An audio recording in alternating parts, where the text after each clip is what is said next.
Hello guys, अहिले चाहिँ भर्खरै इङ्ल्यान्ड र के अरे अर्जेन्टिनाको गेम सकाएर घर फर्किँदै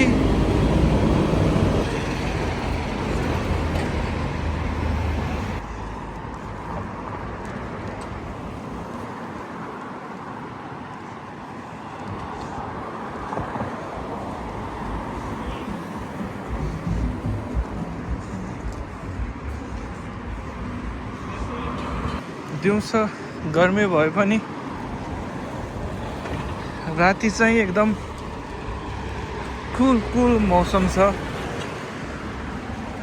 एकदम रमाइलो। यहाँ दामी आउँछ यहाँ फोटो खिच्दाखेरि।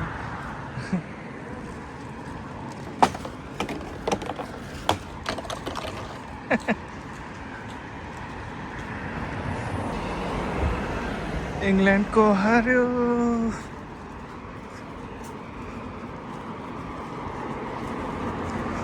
सुनसान छ रोडमा, यस्तै छ जिन्दगानी।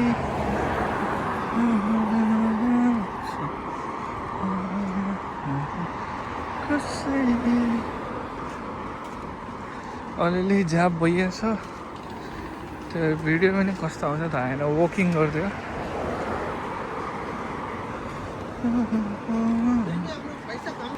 अहिले चाहिँ एकदम रोड पनि एकदम खाली भइरहेको छ।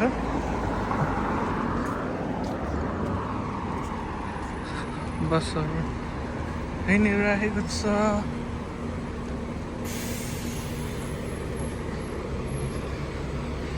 हिँड्दा झ्यापले पनि छोड्न लागिसक्यो।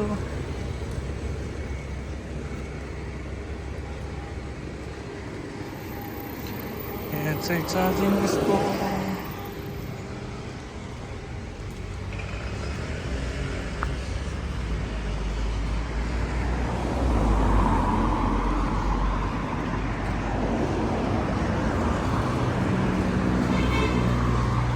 यता चाहिँ पछाडि गार्डन हो। यहाँ चाहिँ सधैँ लाइट बल्थ्यो, यो पालि चाहिँ बोलेन। युकी चाहिँ म अहिले 1 साल पछि आउँदैछु।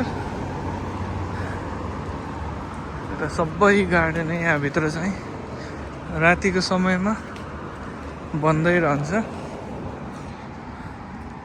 यहाँ चाहिँ एम्बेसी फ्रान्स युरोपको।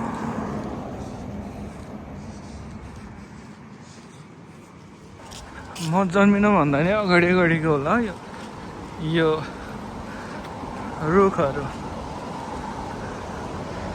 यति पुरानो छ। गार्डनकै बाटो जाँदाखेरि म खिच्न पाएन।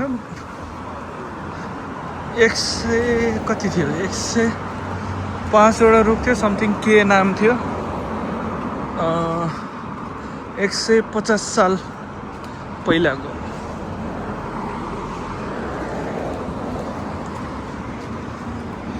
चोर त फ्याँक्नु पर्यो। अनि यहाँ चाहिँ बस स्ट्यान्ड।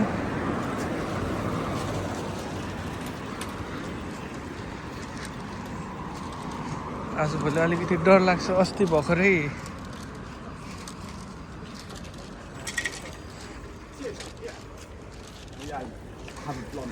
एउटा मेरो साथीलाई भनौँ न, अब जस्तै के अरे किडन्याप गरेको थियो। किडन्याप भन्दा नि अब जस्ट लुटेको। एक्लै हिँडिराखेको थियो। एक्लै हिँड्दाखेरि 4-5 दिन पहिलादेखि एकदम नोटिस गरिराखेको रहेछ। अनि नोटिस गर्दा अस्तिको दिनमा चाहिँ उसलाई के अरे लुट दियो। लुट्न त केही खासै लुटेन, त्यही हो उसको एउटा गाडी लुट दियो। त्यही हो अर्थ। धन्न के गरेँ त्यत्रो ठुलो अब एउटा दाबे देखाएको भन्दै थियो, तर पनि अरू चिज त केही पनि लुटेन, त्यति हो। Thank God. अब आफूलाई पनि लाग्छ अलिकति त्यो ठाउँमा म भएको भए मैले के गर्थेँ होला, एउटा फिलिङ्स त्यस्तो लाग्छ। ठिकै छ। अहिले चाहिँ बस गइरहेछ, 2 तले बस। कसम भनेको त्यही दिन मलाई फोन गरेको थियो साथीले, त्यतिखेर अब आफ्नो घरमा होइन अर्काको देशमा अब घरमै भएको भए त अब दाबसाब यताउता बोकेर जान हुन्थ्यो। अर्काको देशमा अब भए पनि एउटा फिलिङ्स आउँदो रहेछ कि आफ्नो साथीलाई त्यस्तो हुँदाखेरि छुरी बोकेर जाम कि जस्तो लागिरहेको थियो, तर पनि जान सकिनँ।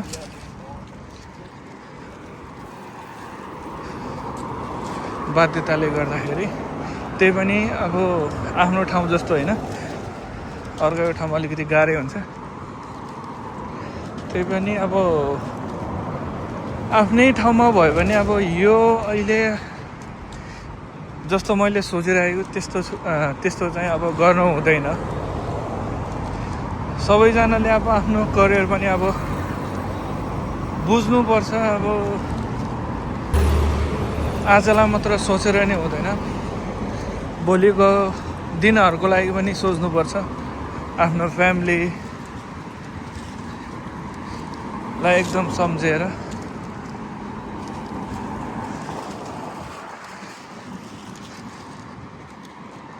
त्यस्तो चाहिँ अब नराम्रो चाहिँ सोच्नु हुँदैन भन्नुपर्दाखेरि है। अहिले अब हैमस्तीमा अब साथीहरूको लैलैमा अब लागेर अब करियरै खराब गरेर त भएन। सो त्यसैले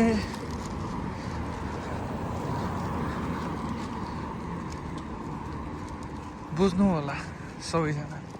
धेरै बोल्न आउँदैन, त्यस्तो जे पाइ त्यही बोलिदिन्छ म त। अहिले चाहिँ सिग्नलमा आइपुगेँ। अब घर जानको लागि जस्ट 2 मिनटमा घर पुगिन्छ। यही भर्खर पनि देखाइसकेको थिएँ, यस्तो दामी आउँछ नि कसम। रोयल अल्बर्ट हललाई क्रस गरेर हामी अगाडि बढ्दैछौँ।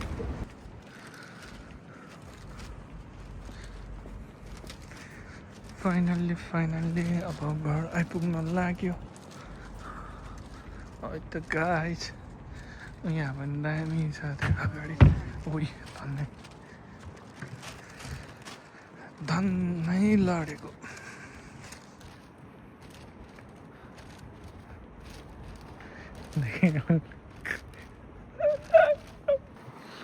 ल गाइज अहिले चाहिँ घरमा आइयो।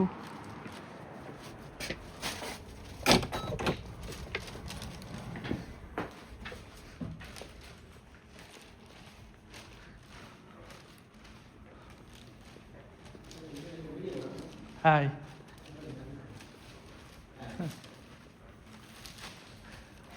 Hi. How are you? Good. यहाँ चाहिँ अब घर आइपुग्यो।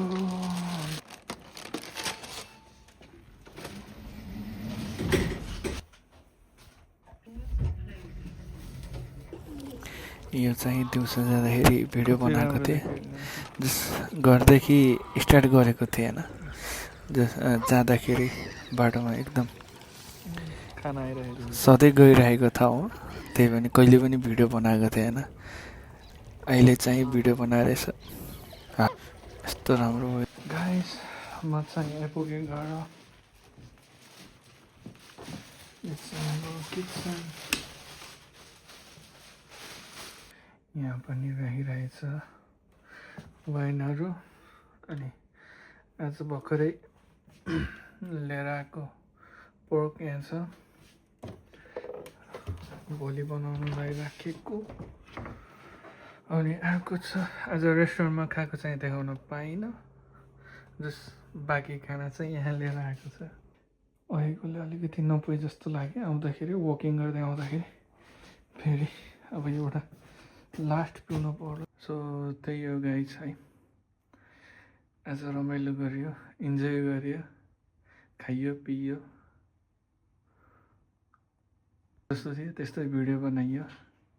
हेरेर सबैले साथ दिनु होला, त्यति भएर भन्न चाहन्छु।